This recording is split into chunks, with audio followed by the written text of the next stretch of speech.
তো দেখো আমি এই যে সজনে পাতা নিয়েছি, সজনে পাতা আমি কিন্তু ডাল দিয়ে রান্না করবো। তো সেইগুলোকে আমি এখন ছাড়িয়ে নিচ্ছি সজনে পাতাগুলোকে। আর সাথে আজকে আছে পমফ্রেট মাছের ঝাল আর ভাত। খুব সিম্পলের মধ্যেই রান্না করার চেষ্টা করি আমি। দেখো এই সজনে পাতাগুলোকে একটা একটা করে, এই যে একটা একটা করে আমি এখানে ছাড়িয়ে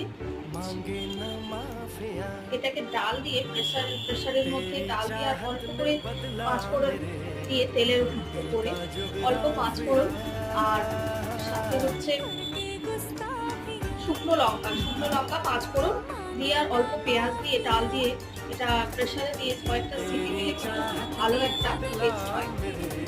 এটা আমি জানি অনেকেই ভাজাও খেতে খুব ভালোবাসে, ভাজাও করলে আরোই টেস্ট হয়।